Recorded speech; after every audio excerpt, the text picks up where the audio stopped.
अध्याय 12 कुल पद 50। 1। उस समय यीशु सबके दिन खेतों में से होकर जा रहा था और उसके चेलों को भूख लगी, सो वे बालें तोड़ तोड़ कर खाने लगे। 2।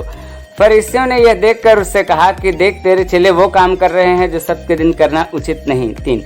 उसने उनसे कहा कि क्या तुमने ये नहीं पढ़ा कि दाऊद ने जब वह और उसके साथी भूखे हुए तो क्या किया। 4। वह क्यों कर परमेश्वर के घर में गया और भेंट की रोटियां खाई, जिन्हें खाना न तो उसे और न उसके साथियों को पर याजकों को ही उचित था। 5।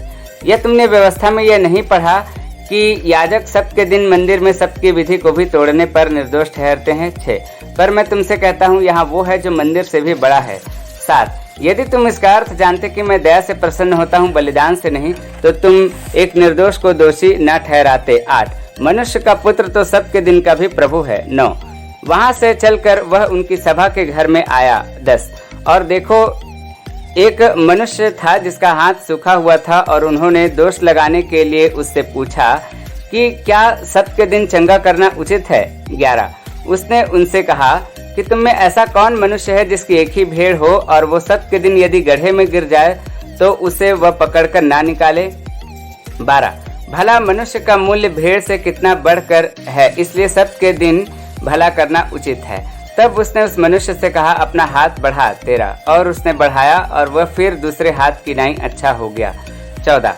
तब फरीसियों ने बाहर जाकर उसके विरोध में सम्मति की कि उसे किस प्रकार नाश करें। 15।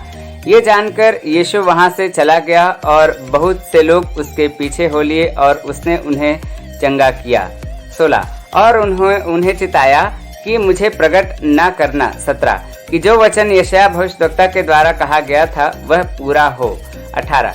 कि देखो, यह मेरा सेवक है जिसे मैंने चुना है, मेरा प्रिय जिससे मेरा मन प्रसन्न है। मैं अपना आत्मा उस पर डालूंगा और वह अन्य जातियों को न्याय का समाचार देगा। 19।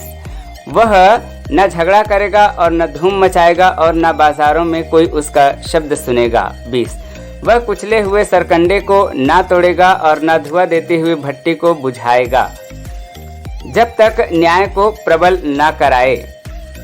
21। और अन्य जातियां उसके नाम पर आशा रखेंगी। 22।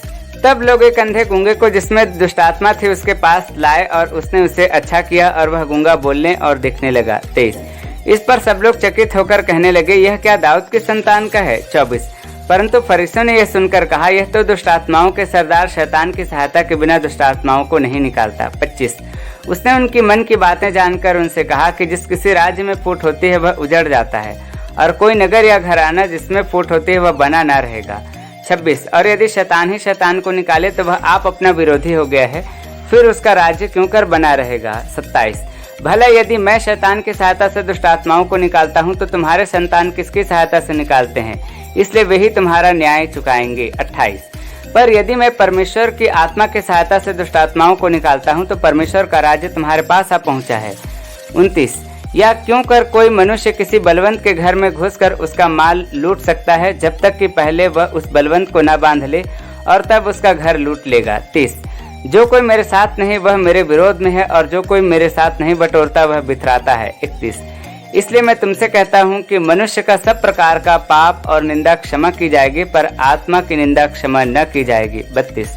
जो कोई मनुष्य के पुत्र के विरोध में कोई बात कहे उसका यह अपराध क्षमा किया जाएगा, परंतु जो कोई पवित्र आत्मा के विरोध में कुछ कहेगा उसका यह अपराध न तो इस लोक में और न परलोक में क्षमा की जाएगी। 33।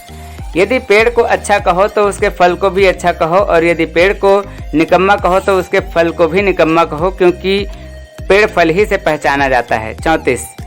हे सांप के बच्चों, तुम बुरे होकर क्यों कर अच्छी बातें कर सकते हो, क्योंकि जो मन में भरा है वही मुंह में आता है। 35। भला मनुष्य मन के भले भंडार से भली बातें निकालता है, और बुरा मनुष्य बुरे भंडार से बुरी बातें निकालता है। 36। और मैं तुमसे कहता हूँ कि जो जो निकम्मी बातें मनुष्य कहेंगे, न्याय के दिन हर एक बात का लेखा देंगे। 37। क्योंकि तू अपने बातों के कारण निर्दोष और अपने बातों ही के कारण दोषी ठहराया जाएगा। 38। इस पर कितने शास्त्रियों और फरीसियों ने उससे कहा कि हे गुरु, हम तुझसे चिन्ह देखना चाहते हैं। 39। उसने उन्हें उत्तर दिया कि इस युग के बुरे और व्यभिचारी लोग चिन्ह ढूंढते हैं, परंतु यूनुस भविष्यद्वक्ता के चिन्ह को छोड़कर उनको कोई और चिन्ह न दिया जाएगा। 40। यूनुस 3 रात दिन जल जंतु के पेट में रहा, वैसे ही मनुष्य का पुत्र भी 3 रात दिन पृथ्वी के भीतर रहेगा। 41 निनवे के लोग इस युग के लोगों के संग उठकर उन्हें दोषी ठहराएंगे, क्योंकि उन्होंने यूनुस का प्रचार सुनकर अपना मन फिराया था, और यहाँ देखो वो है जो यूनुस से भी बड़ा है। 42 दक्षिण की रानी न्याय के दिन इस युग के लोगों के संग उठकर उन्हें दोषी ठहराएगी, क्योंकि वो सुलेमान का ज्ञान सुनने को पृथ्वी की छोर से आई, और देखो यहाँ वो है जो सुलेमान से भी बड़ा है। 43 जब अशुद्ध आत्मा मनुष्य में से निकल जाती है तो सूखी जगहों में विश्राम ढूंढती फिरती है और पाती नहीं। 44 तब कहती है कि मैं अपने उसी घर में जहाँ से निकली थी लौट जाऊंगी, और आकर उसे सूना, झाड़ा बुहारा और सजाया पाती है। 45 तब वह जाकर अपने से और बुरी 7 आत्माओं को अपने साथ ले आती है, और वे वहाँ बैठकर उसमें वास करती हैं, और उस मनुष्य की पिछली दशा पहले से भी बुरी हो जाती है। इस युग के बुरे लोगों की ऐसी ही दशा है। 46 जब वह भीड़ से बातें कर ही रहा था तो देखो उसकी माता और भाई बाहर खड़े थे और उससे बात करना चाहते थे।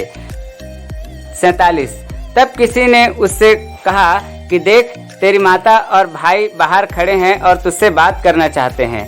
48 यह सुनकर उसने कहने वाले को उत्तर दिया कि 39 कौन है मेरे भाई और कौन है मेरी माता, और अपने चेलों की ओर अपना हाथ बढ़ाकर कहा देखो मेरी माता और मेरे भाई यही हैं। 50 क्योंकि जो कोई मेरे स्वर्गीय पिता की इच्छा पर चले वही मेरे भाई बहन और माता है।